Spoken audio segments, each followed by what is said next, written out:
Assalamualaikum everyone. Welcome back to another podcast on Deep Talks with Sir Zishan Javed.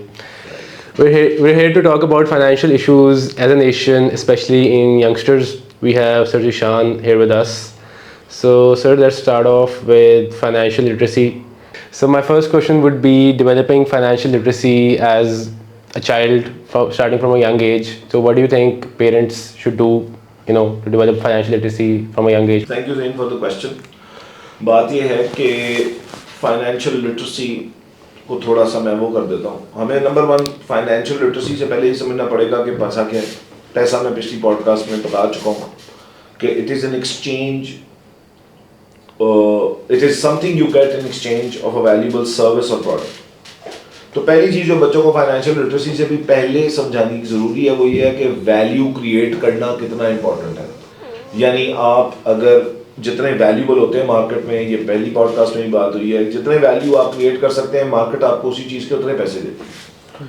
अच्छा, value के साथ आप वो वैल्यू कितने ज़्यादा लोगों के लिए क्रिएट कर सकते हैं, ठीक है, ये और डिसाइड करेगा। ठीक हो गया। मिसाल के तौर पे मैं एक टीचर हूँ, मुझे एक सैलरी मिलती है, लेकिन अगर मैं सिर्फ 2 बच्चों को पढ़ाता हूँ तो मेरी सैलरी कम होगी, चाहे मेरी टीचिंग उतनी ही अच्छी हो। Teaching being a value provision and number of children is another thing.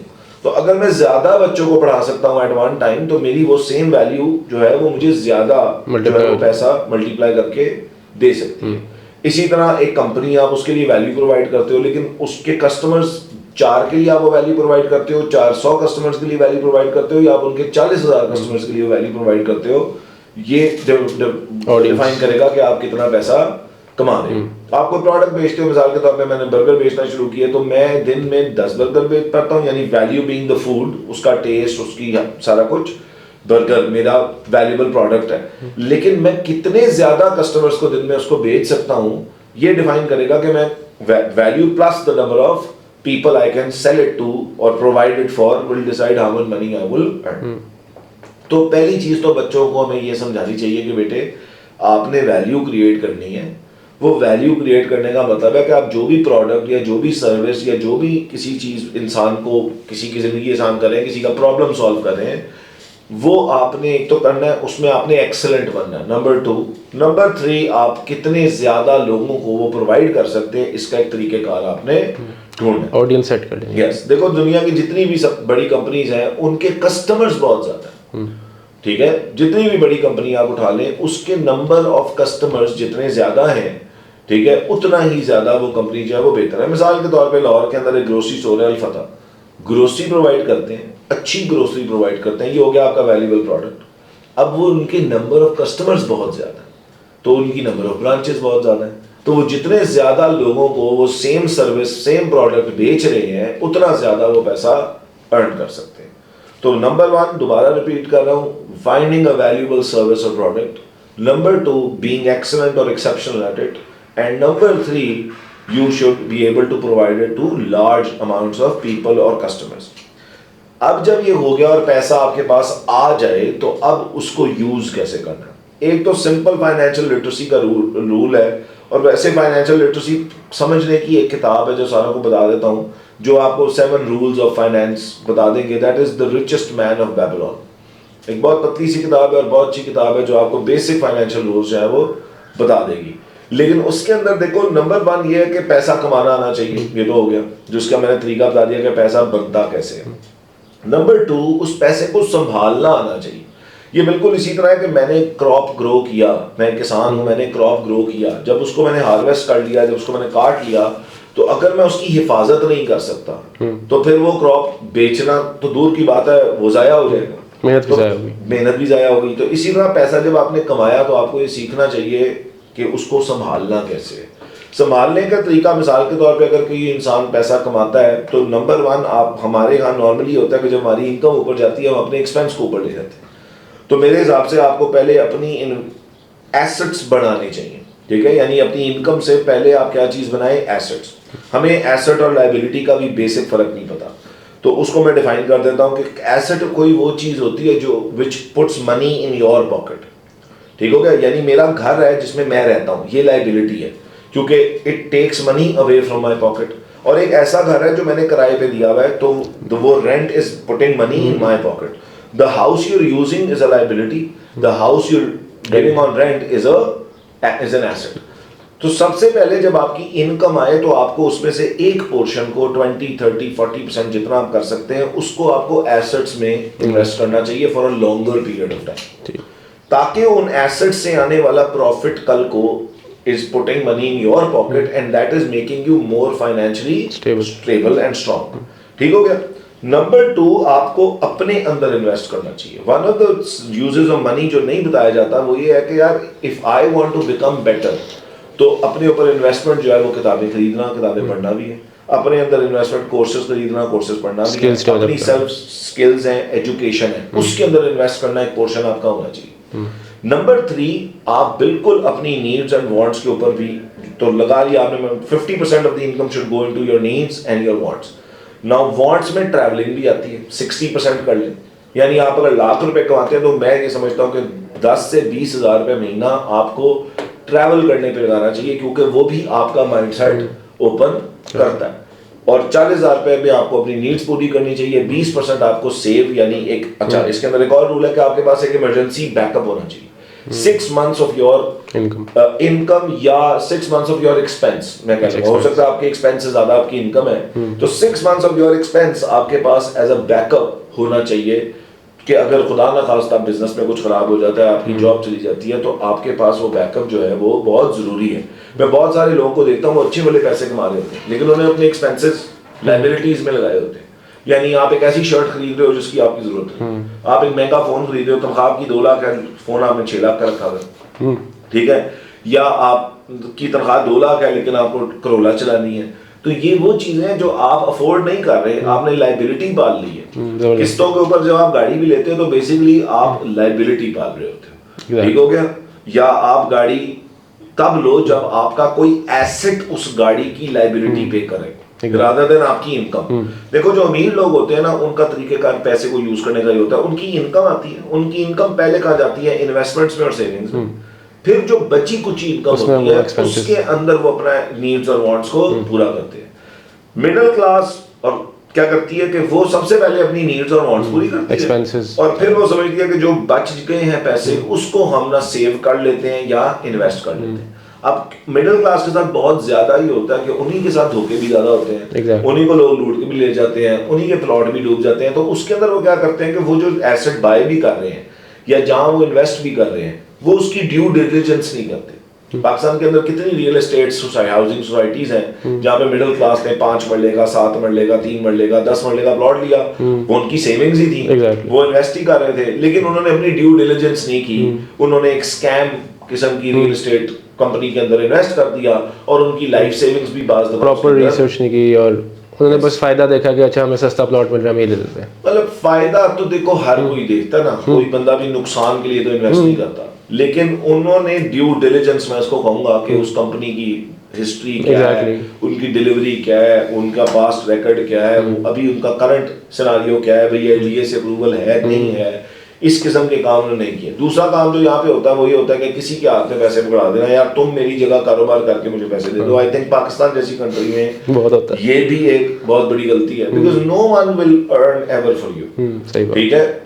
तो आपको जब भी इन्वेस्ट करना है तो आपको अपनी ड्यू डिलिजेंस करनी है, लेकिन मिडिल क्लास को पहले सेव करना चाहिए और वो डिसिप्लिन ये है कि आप एक fixed percentage of the income करें, ठीक है, और जब आपकी इनकम बढ़े ताकि आपकी वो परसेंटेज भी बढ़े। लोग आमतौर पे अगर कुछ करते नहीं है तो एक फिक्स्ड अमाउंट करते हैं, यानी भाई मैं लाख रुपए महीना ना सेव करूंगा, लेकिन जब उनकी तनख्वाह 4 लाख होती है 2 लाख सेव करते हैं, जब उनकी तनख्वाह 5 लाख भी होती है तो 5 लाख ही सेव करते हैं, हालांकि 5 लाख के ऊपर उनको 1.25 lakh rather than increasing their savings they increase their expenses। yes, हम मतलब कहते हैं ना when you basically earn more, standard of living को वहीं पे रखें। 2 लाख में भी अब जिंदा ही थे ना, आप गुजारा कर रहे थे। और एक और बात मैं यहाँ पे क्लियर कर दूं, बहुत कम लोगों को क्लियर है, there's a difference in the standard of living and the quality of life। Quality of life आपके रिश्ते, क्वालिटी ऑफ लाइफ आपकी सेहत है, क्वालिटी ऑफ लाइफ आपके दोस्त हैं, क्वालिटी ऑफ लाइफ आपकी फैमिली है। एग्जैक्टली। और स्टैंडर्ड ऑफ लिविंग जो है वो आप कौन सी गाड़ी यूज करते हैं, आप कैसे घर में रहते हैं, आप कौन सा फोन यूज करते हैं, आप कैसे कपड़े पहनते हैं, आप बाहर रेस्टोरेंट्स में कितना खाना खा लेते हैं, इसको हम आमतौर पे स्टैंडर्ड ऑफ लिविंग बोलते हैं। लोगों को ज्यादा ये लगता है कि यार हमारी पैसे बहुत ज्यादा हो जाने से शायद हमारी क्वालिटी ऑफ लाइफ बेहतर हो जाएगी, नहीं, मनी इज पैसे money is not happiness Yeah, exactly. in the sense it is, I'll tell you in what area you can still call it happiness, लेकिन स्टैंडर्ड ऑफ लिविंग बढ़ जाने से quality of life नहीं बढ़ जाती। ये चीज का एहसास आई थिंक ओवरसीज पाकिस्तानी को सबसे ज्यादा होता है। जब वो यहाँ से जाते हैं तो अपनी फैमिली, रिश्ते, बहन भाई, सारा कुछ अपनी जगह सब कुछ छोड़ के जाते हैं। बिल्कुल उनकी इनकम ज्यादा हो जाती है, शायद वो बेहतर घर में रहते हैं, बेहतर गाड़ी चलाते हैं, बेहतर बेहतर गाड़ी चलाते हैं, शायद बच्चे बेहतर स्कूलों में चले जाए। ये क्या है, उनकी स्टैंडर्ड ऑफ लिविंग बेहतर हो गई। लेकिन अब वो लोनली हैं, उनके पास कोई बात करने को नहीं है, उनका अपना नहीं है, उनके माँ बाप उससे दूर है, वो किसी जनाजे, किसी शादी, किसी अच्छे इवेंट, ईद पे होते हैं। तो ये सारी चीजें आपकी क्वालिटी ऑफ लाइफ थी।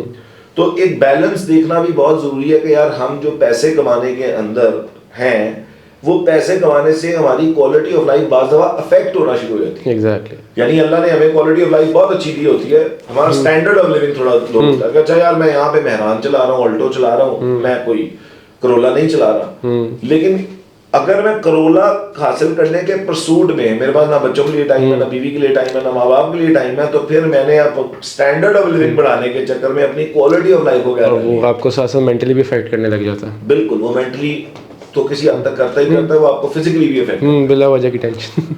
यस। तो मेरे हिसाब से अगला रूल ऑफ मनी ये है कि आपने ये भी देखना है कि यार ये पैसा कमाने में क्या आपकी क्वालिटी ऑफ लाइफ तो अफेक्ट नहीं होगी। क्योंकि अगर पैसा कमाने के परसूट में मेरी हेल्थ खराब होगी, बहुत सारे लोग अपनी हेल्थ खराब कर लेते हैं, पैसा तो आ जाता है, फिर जो पैसे कमाए होते हैं वो हेल्थ हासिल करने में लगा देते हैं। Exactly. Do you get it? तो बच्चों को ये भी सिखाना जरूरी है कि बेटा आपने ये असूल रखने हैं, पैसा आए आपने इन्वेस्टमेंट पे अलग लगाना है, आपने ड्यू डिलिजेंस अलग करनी है, आपने अपना एक बैकअप बनाना है, आपने सेव करना है, ठीक है जी, आपने एसेट्स बाय करने हैं, आपने लायबिलिटीज बाय नहीं करनी। फिर उसको मल्टीप्लाई बाज लोगों को आई थिंक नहीं करना आता, ठीक है। हमारे यहाँ नॉर्मल है, जैसे ही पैसे बचे प्लॉट ले लो, प्लॉट लेने तो बाद कार ले लो। अब वो घर जिसमें आप रहते हैं ना जी, वो लायबिलिटी होता है। लोग उसको आमतौर पे मैंने देखा एसेट समझते हैं। नंबर 1 मिसाल के तौर पे एक मर्द ने 5 करोड़ रुपए जोड़ा, सारी जिंदगी लगा के उसने घर बना लिया। अब ये 5 करोड़ उसमें इनकम दे रहा है? नहीं। क्या वो इस 5 करोड़ के घर को आमतौर पे जब आप एक फैमिली हाउस खरीदते हैं उसको बेच पाते हैं सारी जिंदगी? नहीं, वो आपके कैश फ्लो से निकल जाता है। प्लस वो एक लायबिलिटी है। जब आपका अपना घर होता है तो आप सोचते हैं एनुअरी करा लीजिए, एनुअरी करा लीजिए, ऐसा कुछ ना कुछ से कुछ हो गया। फिर आपने उसके ऊपर प्रॉपर्टी टैक्स देना है, तो टैक्स भी एक लायबिलिटी होती है, मेंटेनेंस भी एक लायबिलिटी होती है, वो एसेट आपको प्रॉफिट भी नहीं दे रहा, ये भी एक अलग लायबिलिटी है, आप सिर्फ उसके अंदर रह रहे हैं। अब आमतौर पे पाकिस्तान में मुझे तो लगता है पाकिस्तान जैसी जगह के ऊपर रहना ही रेंट पे चाहिए। उसकी वजह क्या है कि पाकिस्तान के अंदर 5 करोड़ के घर का रेंट जो है ना वो 1.25 लाख से 1.5 लाख है। आम दुनिया के अंदर ये परसेंटेज कहीं ज्यादा है। पाकिस्तान में रेंटल यील्ड बहुत कम है। तो आप वही पैसा अगर किसी और चीज में इन्वेस्ट करके उस पर प्रॉफिट कमाए ना, तो वो प्रॉफिट कहीं ज्यादा होता है from the rent you're paying. And अगर आप 20 years उसको काम करने में उस पैसे को that earns you money, you can buy like 5 houses in the same amount of money. Exactly. ठीक है, तो यू हैव टू अंडरस्टैंड कि यार मेरा सालाना प्रॉफिट कहां पे ज्यादा बनेगा, क्योंकि वो प्रॉफिट आपका एसेट है, exactly, that can pay for your liability. ठीक है, मैंने वो घर बनाया, हाँ अगर मैंने रेंट पे दिया, मैं तो समझता हूँ कि पाकिस्तान के अंदर रेंट पे भी घर नहीं देना चाहिए, क्योंकि उसकी इनकम ही कख नहीं होती। प्रॉपर्टी टैक्स देने के बाद और घर की मेंटेनेंस बना देने के बाद जो आपको नेट इनकम बचती है वो इतनी कम होती है कि आप अगर एसेट वैल्यू देखो और आप उसका रेंट देखो तो वो बिल्कुल ही नहीं है। मैंने यहाँ पे देखा 50-50 लाख रुपए की दुकान है, करोड़ रुपए की दुकान है, और उसका रेंट जो है वो 10,000-15,000 है। Do you get it? अब वही उस इंसान ने अगर करोड़ रुपए में 2 गाड़ियां दी होती और वो 2 गाड़ियां उसको रेंटल कमा के देती तो वो शायद 2 लाख रुपए कमा रहा होता। 10,000 रोज का। राइट? तो हमें ये समझना है और अपने बच्चों को ये भी समझाना है कि वाइज इन्वेस्टमेंट्स ढूंढना भी वन ऑफ द रिस्पॉन्सिबिलिटीज है। ठीक है, और सुनी सुनाई जगह पे इन्वेस्ट कर देना कि जी उसने कहा था, उसने वहां पे इन्वेस्ट किया तो हम वो कर लेते हैं। ठीक है, और best one of the assets जो मुझे लगता है डेवलप करना चाहिए, that is your own business. It will always put money in your pocket. Every month, every quarter, every year, that business puts money in your pocket. Rather than taking money out of it. Yes, ठीक है। तो जितना आप एक business करना सीखें, अपना काम करना सीखें, जो मैंने पहले बताया ज्यादा नंबर ऑफ कस्टमर्स को देना सीखें, उतने ही ज्यादा एसेट्स आप बना पाएंगे। और उतना ही आपकी फाइनेंशियल इंडिपेंडेंस या फाइनेंशियल फ्रीडम आपका बढ़ेगा। ठीक। So sir, coming towards developing a business, as you said, हमारे आजकल की ज़्यादातर हमारे यंगस्टर्स को ये होता है कि हमने एंटरप्रेन्योर बनना है। एंड इफ हम उनसे पूछें कि भाई आपने क्या करना है, वो कहते हैं हमने एंटरप्रेन्योर बनना है, क्या करना है वो उनको नहीं पता होता। And apart from that, how do you think and how a household environment affects their risk taking ability या एंटरप्रेन्योरशिप, कि मैं ये कर सकता हूँ नहीं कर सकता। फॉर एग्जांपल घर में सारे जॉब कर रहे हैं तो अम्मा भाई कहेंगे भाई हमारा ये काम नहीं है, या पैसे डूब जाएंगे एंड ऑल दैट। पहली बात तो ये है कि देखिए, बात ये है कि हर बंदे के लिए, मैंने पहले भी कहा था, एंटरप्रेन्योरशिप नहीं। अगर आप एक अच्छे डॉक्टर हैं, अच्छे इंजीनियर हैं, अच्छे लॉयर हैं, जो भी आप काम कर रहे हैं, अच्छे फार्मासिस्ट हैं, अच्छे टेक्सटाइल हैं, जो भी हैं आप, तो अगर आप उसमें खुश हैं और अच्छी इनकम कमा रहे हैं तो आपको एंटरप्रेन्योरशिप जस्ट बिकॉज सारे कर रहे हैं या एक रेला चला हुआ है तो उस वजह से करने की जरूरत नहीं है। एग्जैक्टली। नंबर 2, आपने कोई भी काम करना, मैं कहता हूँ जी, ये कहना, लोग कहते हैं स्टॉक मार्केट बड़ी रिस्की है, बिल्कुल मैं मानता हूँ। जो काम आपको आता नहीं है वो आपके लिए तो बहुत ही रिस्की है। ठीक है, एक काम आपने सीखा ही नहीं है। ये वो वाली बात है कि मैं एक ऑर्थोपेडिक सर्जन को कहूँ मेरी हार्ट सर्जरी कर दो, तो ऑर्थोपेडिक सर्जन को हार्ट सर्जरी तो नहीं आती है, हालांकि दोनों डॉक्टर, ठीक है, तो वो बहुत रिस्की है। मैं रिस्की ले रहा हूँ ना कि मैं अपना हार्ट एक ऑर्थोपेडिक सर्जन के वाले कर रहा हूँ। जी गलत, हड्डियों के डॉक्टर को मैं ये तो नहीं कहूंगा ना यार मेरा बाईपास कर दो। तो आप जिस भी काम में घुस रहे हैं, एंटरप्रेन्योरशिप आपने करनी है तो पहले आप एंटरप्रेन्योरशिप का ट्रू मीनिंग समझ लें।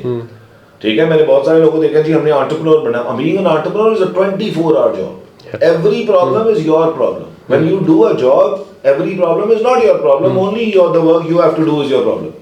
ठीक हो गया? नंबर 1, एंटरप्रेन्योरशिप सीखें। नंबर 2, शुरू करने से पहले डिफरेंट एंटरप्रेन्योर से बात करें, उनके एक्सपीरियंसेस समझें, उनको कितना वक्त लगा है, प्रॉपर रिसर्च करें, प्रॉपर उसकी रिसर्च करें। देखो, आप जो भी बिजनेसेस देखते हैं बहुत कम है जो आप कहते हैं जी ओवरनाइट चल गया, नहीं, उस इंसान ने भी पिछले 10-15 साल किसी चीज पे मेहनत की हो। ठीक है, वो टाइम, मैंने पहले की पॉडकास्ट में भी कहा कि पहले किसी चीज पे ड्यू टाइम तो लगा ले, उसको सीखें, फिर जिस फील्ड में आपने जाना है। एंटरप्रेन्योरशिप की मल्टीपल थाउजेंड्स ऑफ वेज हैं। ये कप्स बेचना भी एंटरप्रेन्योरशिप है, टेक की सर्विसेज बेचना भी एंटरप्रेन्योरशिप है, मल्टीपल किसी भी चीज का स्टोर खोलना भी एंटरप्रेन्योरशिप है, फ्रूट बेचना भी एंटरप्रेन्योरशिप है, राइट? जो भी अपना काम कर रहा है।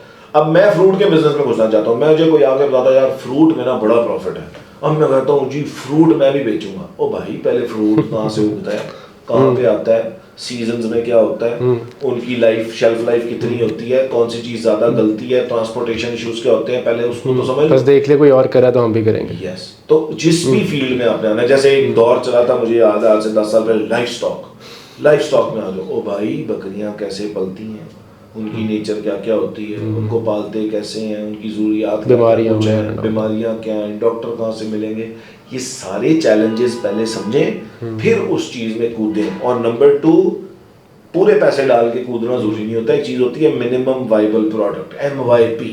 मिसाल के तौर पे मैं पूरे लाहौर के अंदर चिप्स की कार्ट लगाना चाहता हूँ, फ्रेंच फ्राइज की, तो पहले मैं ये एक कार्ट लगा के चेक तो करूंगा ना कि भाई आलू का क्या कॉस्ट है, कॉर्नफ्लावर जिसके अंदर उसको रखना है, फिर उसको ठंडा करना है, फिर उसको एक खास टेम्परेचर पे फ्राई करना है, फिर खास मसाले, मेरा खास टेस्ट कर लिया। लेकिन पहले आप इसकी एक कार्ट चलाएं, उस कार्ट पे टेस्ट करें, कार्ट 1.5, 2, 3 लाख रुपए आपका रिस्क हो जाएगा। ठीक है, उसमें भी कोशिश करें किसी के साथ पार्टनरशिप करें। ठीक है, यानी 1.5 लाख डाल लें, लाख रुपए डाल लें, ताकि आपका रिस्क पहले मिनिमाइज हो और आपके सामने एक MYP बन जाए कि भाई ये मिनिमम वाइबल प्रोडक्ट है, ये मेरा सक्सेसफुल हुआ है या नहीं हुआ है। इसके ऊपर बेस आप उसको स्लोली एक्सपैंड करते हैं तो आप एक बढ़िया एंटरप्रेन्योर बन जाएंगे। ठीक है, लेकिन अच्छा, फिर ये होता है कि आजकल के एंटरप्रेन्योर कहते हैं ये काम वो कर देगा, ये काम वो कर देगा। मैं जाती तौर पे समझता हूँ कि आपके बिजनेस का जीरो से ग्राउंड अप ऑपरेशन अगर आपको नहीं आता, यानी अगर आपने एक रेस्टोरेंट खोला है तो आपको प्रोक्योरमेंट नहीं आती, आपको गोश्त का नहीं पता, आपको सब्जी का नहीं पता, आपको वेटर बन के काम नहीं करना आता, आपको किचन में ग्रिल पे काम करना नहीं आता या कुक करना नहीं आता, आपको टेस्ट डेवलप करना नहीं आता, तो फिर कोई ना कोई आपको आपके बिजनेस में तंग कर सकता है। Basically you should be everyone on the job. Yes, you should learn every man's job on your business. You should know. तो फिर आपको कोई बेवकूफ नहीं बना सकता। Exactly. ठीक है भाई, मैं तो सिर्फ ये काम करूंगा, बाकी लोग ये खुद ही संभाल लेंगे, नहीं, वो बिजनेस बाकी लोगों का नहीं है, ये वो बिजनेस आपका अपना है। तो आपको उसकी हर जगह की जो प्रोसेस है ना, उसका फोरमैन का काम भी आपको करना आना चाहिए। ताकि फोरमैन कहे जी ये तो नहीं आज हो सकता, तो आपकी फैक्ट्री है तो आपको अगर फोरमैन की जगह आपने काम किया हुआ ना तो आप कहेंगे जी कैसे नहीं हो सकता। आपको रियली पता होगा कि हो भी सकता है नहीं हो सकता, मुझे को ब्लफ कर रहा है या नहीं कर रहा। ठीक है जी मैं जो हूँ वो बेकिंग मैंने करनी है और मैंने अपना एक रेस्टोरेंट अल्टीमेटली खोलना है केक्स का, या मैंने कोई बिजनेस खोलना है, तो आपको एक एक चीज उस प्रोसेस की पता होनी चाहिए। ठीक है, तो जितना आपको प्रोसेस पता है, जितना आपको सिस्टम पता है, एक और फेलियर की वजह होती है सिस्टम इंस्टॉल ना करना। यानी आपके बिजनेस में आपने बिजनेस शुरू किया, आपका बिजनेस भी अच्छा था, चल भी रहा, लेकिन उसकी लीकेजेस आप नहीं पकड़ पाए। ठीक है, जैसे आप कॉर्पोरेट कंपनीज को देखोगे तो उनका बड़ा एक कमाल सिस्टम इंप्लीमेंटेड होता है, स्टेप बाय स्टेप प्रोसेस होता है, एक स्ट्रक्चर होता है। तो जिन बिजनेसेस में भी स्ट्रक्चर नहीं होता वो भी फेल करते हैं। मैं खुद इस चीज से गुजर चुका हूं कि मैंने एक बिजनेस खोला और कई साल मैंने उसके ऊपर स्ट्रक्चर इंप्लीमेंट नहीं किया, बिजनेस बहुत अच्छा था, अल्टीमेटली दैट फेल्ड। एग्जैक्ट। जब मैं उसकी रीजन में जाता हूँ व्हाई डिड दैट फेल, तो मैंने खुद लूप होल्स छोड़े हुए थे उसके अंदर, अकाउंटेंट्स के लिए करप्शन करने के, उसकी कुछ रसीदें नहीं करती थी, उसकी कुछ टाइम स्टैम्प्स नहीं होती थी, तो लीकेजेस की जगह मैंने खुद छोड़ी हुई थी।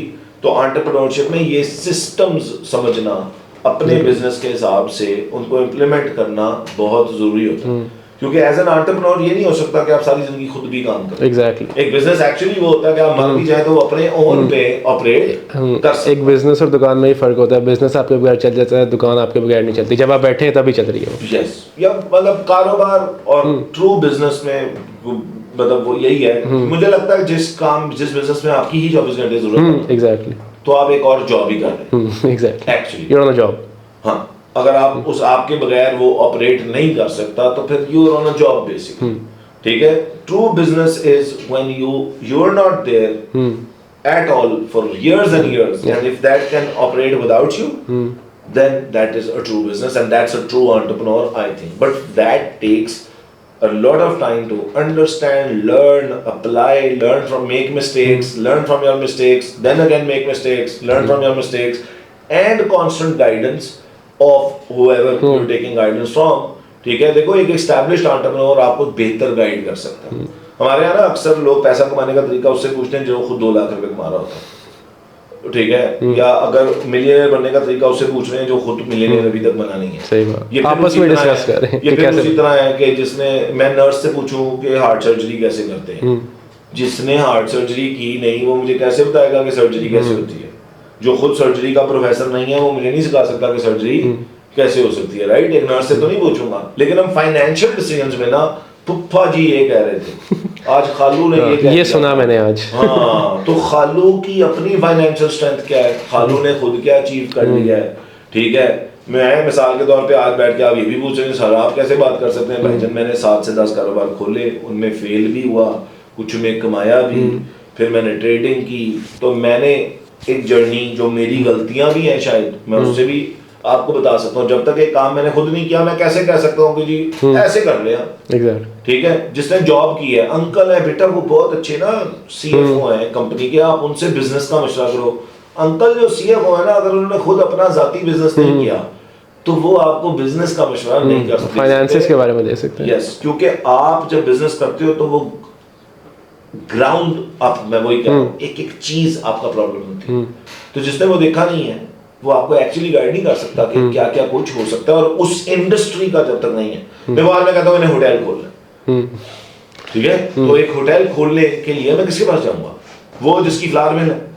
नहीं जा सकता। मुझे होटल इंडस्ट्री के लोगों के पास जाना है जिन्होंने होटल्स बनाए, होटल मैनेजर से मिलना पड़ेगा कि इसकी मैनेजमेंट में क्या क्या होता है। फिर मुझे किसी के होटल पे शायद एक टाइम बहुत ज्यादा स्पेंड खुद भी काम करना पड़ेगा, ग्राउंड अप ऑपरेशन कैसे, लॉन्ड्री कैसे होती है, रेस्टोरेंट कैसे रन होता है, वेटर्स कैसे काम करते हैं, फ्रंट रिसेप्शन कैसे ऑपरेट करता है, सिक्योरिटी कैसे ऑपरेट करती है, जितने भी एंड्स खुद भी काम करना पड़े फॉर एक्सपीरियंस। एक एक स्टेप पे, वैले पार्किंग से लेकर कमरे की क्लीनिंग तक, अगर आपको हर चीज खुद नहीं आती है होटल की, तो कोई ना कोई आपको बेवकूफ बनाने को तैयार है। I know a lot of people जो जिन्होंने खुद रेस्टोरेंट खोला, but they worked at restaurants for 2 to 3 years पहले, फिर उन्होंने अपना खोला है just to gain experience के छोटी छोटी चीजें किस किस तरह काम करती हैं। देखो ना, मेरा ख्वाब है, मेरा बहुत बड़ा गोल है कि यार my company should be a big corporate company, but I don't know corporate structure, I have not worked in a corporate, I don't know how it operates।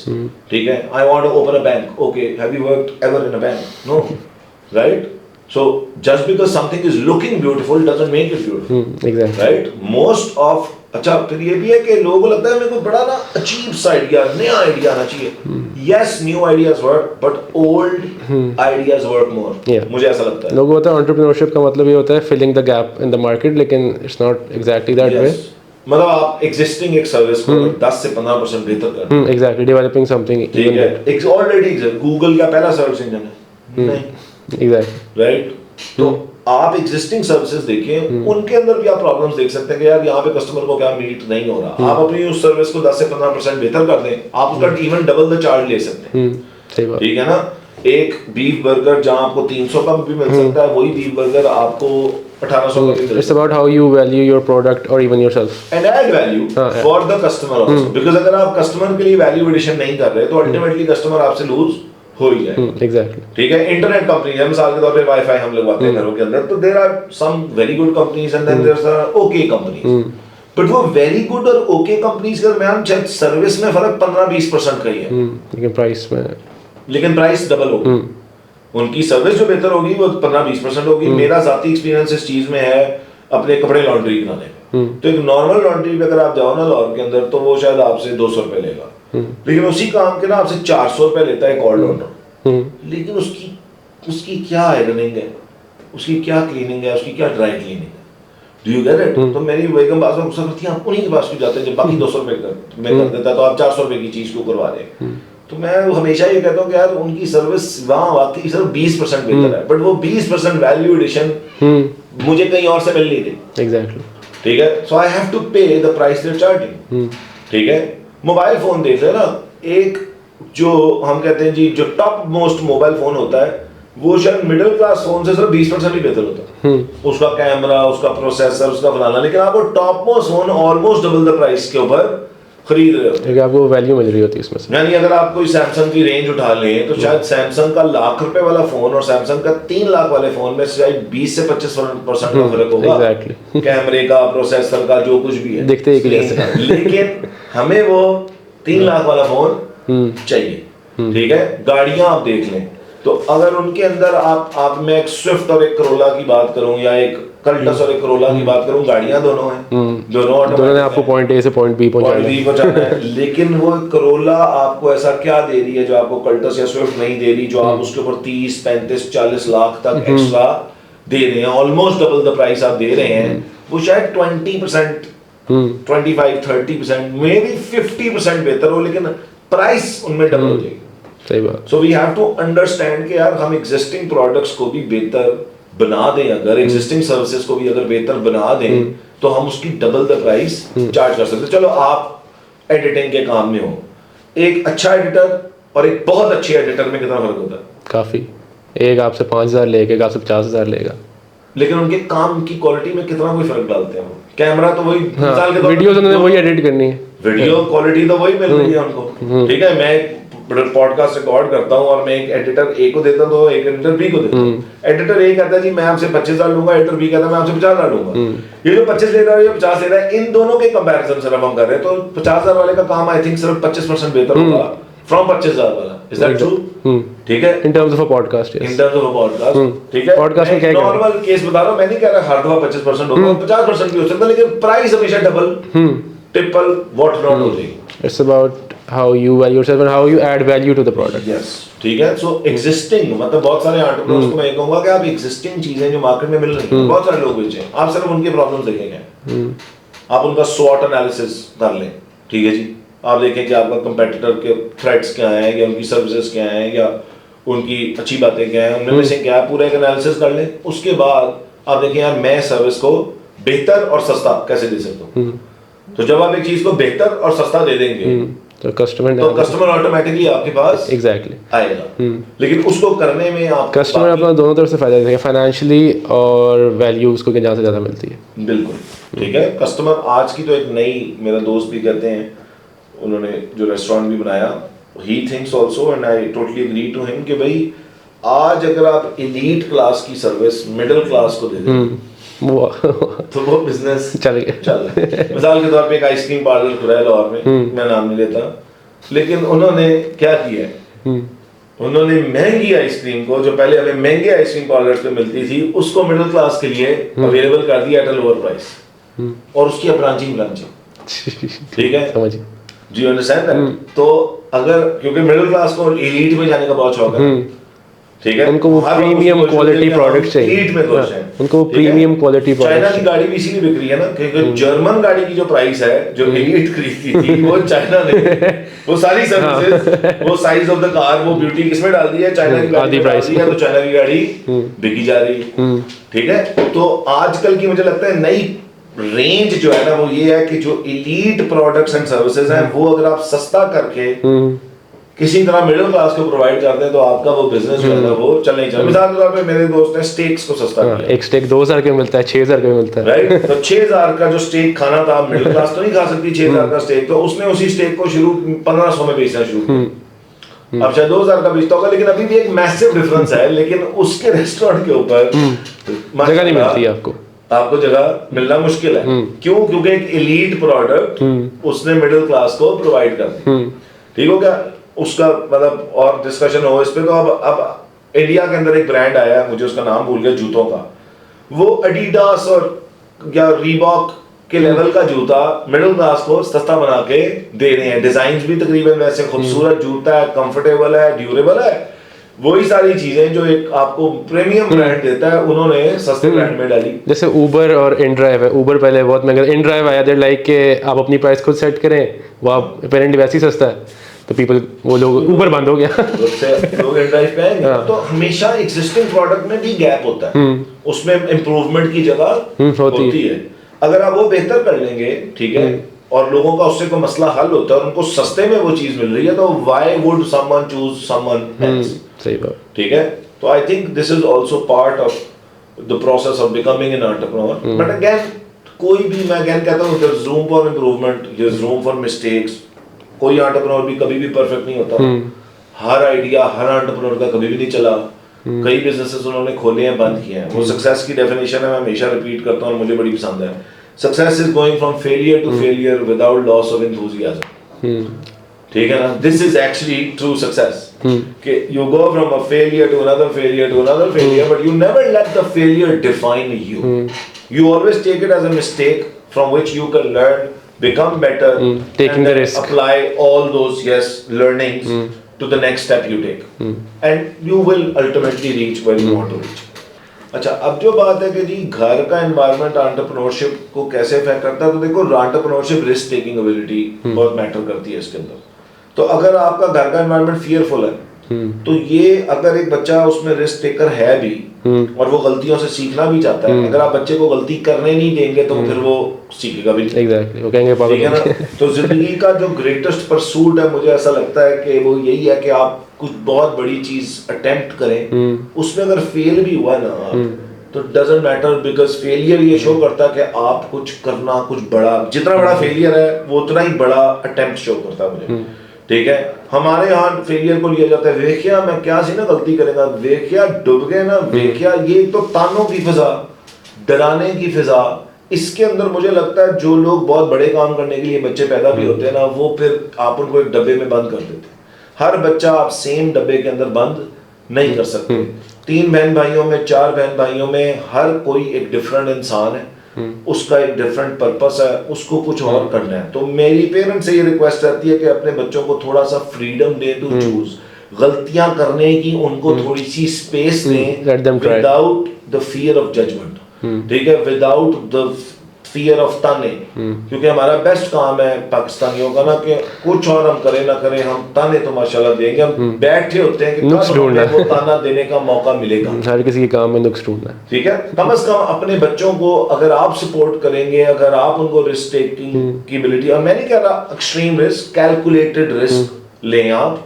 जैसे मैंने कहा कि अगर आपने कारोबार शुरू करना है तो आप एक MYP तो करें ना, आप एक मिनिमम वायबल प्रोडक्ट तो उसका बनाएं आप, लेकिन उसके ऊपर वक्त लगाने की, उसके ऊपर थोड़ा सा दिमाग करने की, लगाने की, वो कारोबार नहीं चलेगा। तो आप उसमें से जो सीखेंगे वो चीज आपको सारी जिंदगी फायदा कुछ ना कुछ तो सीखेंगे।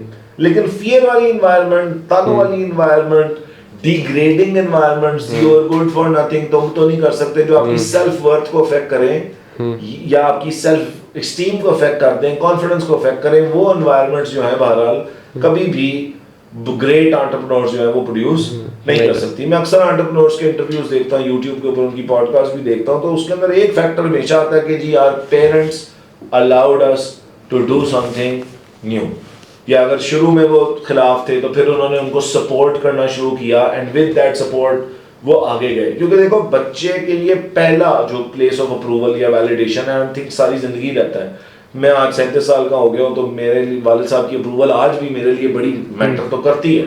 मैं कह नहीं सकता कि नहीं मुझे कोई फर्क नहीं पड़ता, या हाँ कोई फर्क नहीं पड़ने का मतलब यह है कि I do it anyway, but if he had given that approval that would have been better. Do you get it? Somewhere there हमारा, क्योंकि पहली मोहब्बत भी माँ बाप होते हैं, पहली सेफ्टी भी माँ बाप होते हैं, तो माँ बाप अगर बच्चे को सपोर्ट कर दें तो ये बच्चे को टेक्स अ लॉन्ग वे, नहीं करें तो आपको ज्यादा रेजिलिएंट बनना पड़ता है। मैं नहीं कह रहा कि आप बदतमीजी घर पे शुरू कर दें, लेकिन वो जो है ना कॉन्सेप्ट के माँ बाप की अतात करनी है, मुझे लगता है अतात सिर्फ हमने अल्लाह और रसूल की करनी है, माँ बाप की हमने खिदमत करनी है, उनके साथ हमने खुश इखलाक रहना है, उनको हमें किसी भी किस्म की तकलीफ देने की जरूरत नहीं है, लेकिन अतात जो है मुझे लगता है सिर्फ अल्लाह रसूल की होती है। बाकी आपने कोई नया काम करना है आप जरूर करें, थोड़ा सा ये है कि वालिदैन की सपोर्ट ना हो तो वो काम थोड़ा और मुश्किल हो जाता है, मोटिवेशन नहीं रहती। मोटिवेशन भी एक बड़े अजीब सा, माँ बाप के अप्रूवल से आपको मतलब मोटिवेशन से ज्यादा डिसिप्लिन जरूरी। ठीक है, कोई ताली बजा देगा शुरू में, हाँ हाँ तुम कर लोगे, एंड में मेहनत खुद ही करनी है। तो कोई ताली बजाए या ना बजाए मेहनत तो करनी है। ठीक है ना, तो हम अक्सर तालियों को ढूंढते रहते हैं, भाई तालियां खुद ही मिल जाती हैं। वो कहता है जब सूरज निकलता है तो रोशनी उसकी सारी देख ही लेते हैं। Once you become successful and you only have to be successful by the way one time. 10 दफा फेल होके एक दफा सक्सेसफुल हो जाओ, किसी को 10 पिछले फेलियर याद भी नहीं होते। सही बात। इट्स जस्ट अबाउट कि हम इनफ टाइम्स फेल नहीं हुए होते टू सक्सीड। यानी देखो जी मैंने 3 दफा काम शुरू किया, 3 दफा बैठ गया, हाँ जी आपको 17वीं दफा भी करना पड़े, आप 17वीं दफा भी शुरू करें, हो सकता है आप 18वीं दफा पास हो जाए या 19वीं दफा सक्सेसफुल। ठीक है, तो वो जो एटीट्यूड है ग्रेट का, यानी never giving up, just doing it is a very important attitude जो कि एंटरप्रेन्योर्स के लिए बहुत जरूरी है। और सक्सेस इन जनरल, किसी भी किस्म की लाइफ में सक्सेस अगर आपको चाहिए, नॉट गिविंग अप एटीट्यूड या ग्रेट होना is very important life.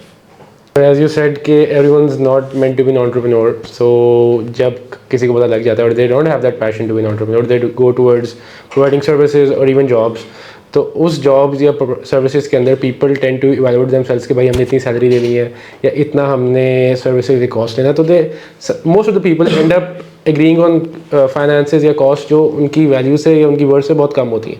At time जैसे कोई जॉब है, वो आपको पता है भाई आपने लाख रुपए में करनी है, और अगला बंदा कहता है भाई मैंने 70,000 में मेरा बजट है, and you end up saying yes with that fear of not asking, with that fear of asking कि भाई मैं पूछूंगा तो वो मना कर देगा। Just because of that no people don't ask. So what's your take on this के देखो वो बात सेल्फ इवैल्यूएशन? मुझे लगता है एक तो हमारे अंदर फियर ऑफ रिजेक्शन भी बहुत ज़्यादा है। एग्जैक्टली। फिर हमारे अंदर सेल्फ वर्थ इश्यूज भी हैं जो कि शायद हमें घर से मिलते हैं, फिर सोसाइटी एट लार्ज भी हमें दे देती है। You are not good enough, मतलब जितना हमें किसी और ने बताया ना कि you are not good enough, उतना उससे करोड़ गुना ज्यादा हमने अपने आप को बताया। तो one of the parts is that you start telling yourself that you are good enough, but you should actually also be good enough. ठीक है, ये दोनों साइडों पे होता है ना कि आपकी वैल्यूएबल सर्विस नहीं होती, कुछ लोग मुंह फाड़ के पैसे मांग लेते हैं, और कुछ लोगों की बड़ी वैल्यूएबल सर्विस होती है वो उतना मांगते नहीं है। तो अगर आपकी सर्विस वाकई वैल्यूएबल है, then ask for it. Maximum क्या है, no, then learn to take no. When somebody says no to you, it's not about you, ठीक है ना। मिसाल के तौर पे मैं कोच हूँ, मेरी कोचिंग सर्विसेज हैं, या मैं टीचर हूँ, मेरी टीचिंग सर्विसेज हैं। तो अगर कोई स्कूल, कोई क्लाइंट मुझे कहता है जी सॉरी मुझे हमसे आपकी सर्विसेज नहीं चाहिए, तो वो मेरे बारे में बात नहीं कर रहे, उन्होंने मुझे रिजेक्ट नहीं कर दिया।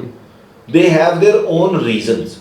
हम नो को बड़ा पर्सनल ले लेते हैं, हम उसको पर्सनल रिजेक्शन लेते हैं। ठीक है ना, व्हाटएवर एनी व्यूज किसी के भी मेरे बारे में है, या उसने मेरी सर्विस लेनी है या नहीं लेनी, क्या ये उसका फ्रीडम ऑफ चॉइस नहीं?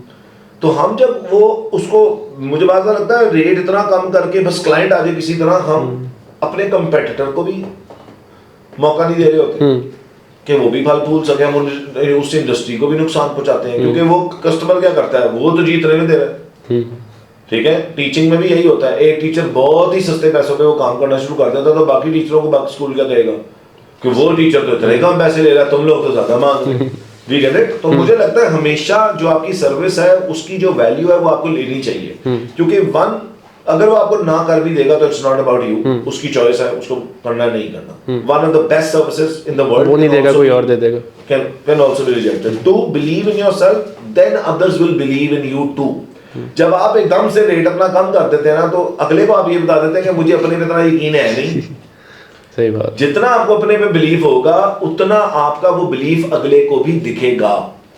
देखो ना, अगर मैं अंडर कॉन्फिडेंट हूं अपनी प्रोडक्ट के बारे में तो मेरा कस्टमर तो आप मुझे देख रहा है, वो कहेगा अच्छा ये खुद बड़ा अंडर कॉन्फिडेंट है, ये खुद हिला हुआ है, तो इसको तो और नेगोशिएट करो। Do you get it? So you have to see your worth and be confident. हाँ, अगर आपको वाकई, और फिर आपको अपने कंपेटिटर का वाकई पता होना चाहिए कि यार आप जिस तरह की सर्विस दे रहे हो क्या इक्विवेलेंटली गुड या इक्वली गुड सर्विसेज कोई और दे रहा है, उसके क्या रेट्स हैं।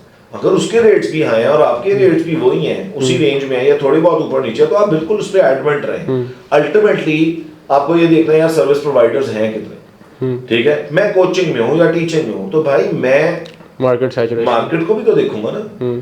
अब आईफोन वाला देखता है कि यार अराउंड सैमसंग भी $1000 का ही बिक रहा है, सैमसंग देखता है कि एप्पल का नया फोन अराउंड कितने में बिक रहा है। अब सैमसंग आके कहे यार एप्पल $1000 का, हम तो $5000 का फोन देंगे, तो वाकई सैमसंग नहीं बिकेगा।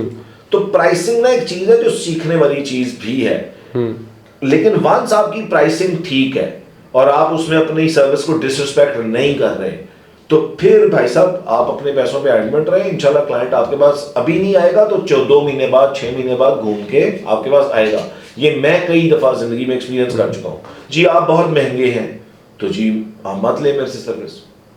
देखो ना, मैं अगर अपनी सर्विस के बारे में शक में पड़ा रहूंगा ना तो मैं हर दफा कॉम्प्रोमाइज कर जाऊंगा अपनी प्राइस के ऊपर। मुझे पता है यार मैं बेस्ट अपने आप को बता रहा हूँ, अपनी सर्विस को बेस्ट कर रहा हूँ। मैं जो अगर जो अपना बेस्ट है वो दे रहा हूँ, उसके बाद अगर किसी को मेरी प्राइस पसंद नहीं आती तो ठीक है, ठीक है। अब देखो मेरी बात सुनो, रोल्स रॉयस ने कभी गाड़ी पे डिस्काउंट लगाया? एप्पल ने कभी फोन कहा है जी 50% ऑफ? नहीं कहते ना वो कंपनी के तौर पे। हाँ, कोई लॉट पे माल उठा ले, बाद में सस्ता बेच दे, वो और चीज है। लेकिन ये कंपनीज, आपको कितनी कंपनीज मिलेगी, कोई 3 मिशेलिन स्टार रेस्टोरेंट जो है वो आपको सस्ता खाना देता है कि जी आज ना मिशेलिन स्टार रेस्टोरेंट के ऊपर 50% ऑफ था। नहीं, when you know the value of your product, if you've done the required work, then people are going to come and buy it. जिसको वर्थ नजर आएगी वो आएगा ही आएगा। जी ठीक है ना, वरना अगर आप अपनी चीज सस्ते में बेचेंगे ना, अगली दफा अगला आ जाएगा जो कहेगा और सस्ता कर दो, उससे अगली दफा और आ जाएगा सस्ता कर दो। मतलब आज अगर मैं अपना पर आवर रेट कम कर दूं, जो 3 साल से वैसे मैंने बढ़ाया नहीं है, लेकिन अगर मैं वो कम कर दूं तो यकीन मानो अगला कस्टमर कहेगा, अगला क्लाइंट कहेगा ऐसे भी कम कर दो, अगला स्कूल कहेगा उससे भी कम कर दो, उससे भी कर, तो फिर आप एंड पे 0 पे आ जाओ। क्योंकि हम देखो नेगोशिएशन भी इसी को कहते हैं कि मैं समझता हूं कि मुझे प्राइस मिलनी चाहिए और अगला कहता है आपकी इतनी प्राइस है, लेकिन उसमें आपको पता है कि यार मिनिमम से मिनिमम भी मेरी इस सर्विस या इस प्रोडक्ट की प्राइस इतनी है, ठीक है। मैकडॉनल्ड्स ने भी जब बॉयकॉट ही हुआ तो डिस्काउंट लगाया, उससे पहले मैकडॉनल्ड्स ने भी कभी आपको सस्ता बर्गर नहीं दिया। सही बात। You get it? जब सेल्स बहुत हुई हैं तो उन्होंने डिस्काउंट लगाया कि यार किसी तरह कस्टमर तो आ जाए। वरना अच्छी कंपनीज जिनके one of the best products हैं वो आपको डिस्काउंट्स ऑफर नहीं कर रही होती, उनको अपनी वर्थ पता है। यस, ठीक है ना। और वो मैक्सिमम प्रमोशन के लिए कोई छोटा मोटा डिस्काउंट दे भी दे, मतलब लिप्टन की चाय को आज तक कितना ही ऑफ मिल गया, 50% ऑफ हुआ है कभी? क्योंकि उनको पता है कस्टमर ने एक तो खरीदा है, नंबर 2 हमारा प्रोडक्ट ठीक है। उन्होंने अपनी टारगेट ऑडियंस के हिसाब से अपनी प्राइस सेट की है कि भाई हमारे हम targeting this specific niche. And again देखो ना, प्राइसिंग में एडजस्टमेंट तब आ जाती है, जैसे मैं चाइना गया 2015 में, तो आप वहां पे जितना नंबर ऑफ प्रोडक्ट बढ़ाते हो उतनी प्राइसिंग वो भी कम कर देते हैं। क्योंकि देखो ना, कुछ इकोनॉमीज ऑफ स्केल है जो कि मैस प्रोडक्शन पे आपको मिल जाएंगी, लेकिन हमेशा आपको उनको भी पता है यार इससे नीचे अब आप चाहे 10 लाख प्रोडक्ट बनवा लो, इससे नीचे प्राइस हम नो मैटर व्हाट नहीं लेके जाएंगे। तो जिसने बनवाना होता है वो बनवाता है, एग्जैक्टली, ठीक है। अपने कंपटीशन को लेकर ये बात समझ के और अपनी सेल्फ वर्थ, अपनी वर्थ समझ के, ठीक है ना। वेबसाइट बनानी है, आपको 5000 में भी बंदा मिल जाएगा, आपको 50 लाख में भी बंदा मिल जाएगा। तो ये 5000 से 50 लाख का स्पेक्ट्रम क्वालिटी ऑफ सर्विस पे है, टाइप ऑफ प्रोडक्ट पे है, प्लस सर्विस पे है, आफ्टर सेल सर्विस पे भी है, मेंटेनेंस पे भी है, बहुत सारी चीजों पे। लेकिन उसके अंदर अगर आप सेम लेवल की वेबसाइट आप 50 लाख की बेच रहे हो और कोई वही 40 लाख की बेच रहा है, now that does become a problem. अभी ये हुआ है यार, बड़ी फनी स्टोरी है। मेरी वालदा की गाड़ी की ना हालत फ्रंट से काफ़ी ख़राब हुई थी, तो मैंने कहा यार इसके ना बम्पर्स और लाइट्स चेंज कराते हैं। अब मैंने ना पेशावर में एक वेंडर ढूंढा, मैंने कहा जी लाइट्स कितने की हैं? भाई साहब ने फरमाया जी 60,000 की लाइट्स। मैंने कहा सर एक और वेबसाइट पे 45,000 की मिल रही हैं। तो उसने बड़े प्यार से कहा जाओ ले लो वहाँ से। कोई बात नहीं सुनी, मैं कह रहा था कोई डिस्काउंट है, नहीं कोई नहीं है। खैर फनी बात ये भी है कि मुझे 20,000 की मिल गई आज सुबह, उसकी मैंने पैसे भी भेज दिए, तो नो प्रॉब्लम। ये भी आपको समझना ना कि आप जैसी प्रोडक्ट अगर वाकई कोई और सिमिलर प्रोडक्ट सस्ती दे रहा है तो ये आपके लिए थ्रेट है, ठीक है।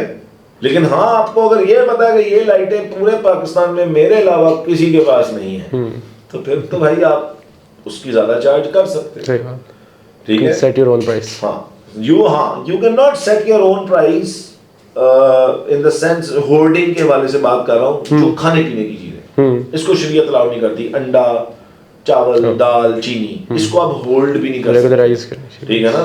इसको आप वो गोदामों में डाल के, आलू जो बेसिक नीड्स हैं, ठीक है। लेकिन अगर एक ब्रांड है, मिसाल के तौर पे कोई कपड़ों का ब्रांड है, उनकी मर्जी भाई, वो 100 रुपए की चीज 1 लाख की बेचें, आपको वाले खाता आप खरीद लें, नहीं वाले खाता आप ना खरीदे। तो प्राइसिंग ना बड़ी ट्रिकी सी चीज होती है, आपको मार्केट डायनामिक को भी समझना है।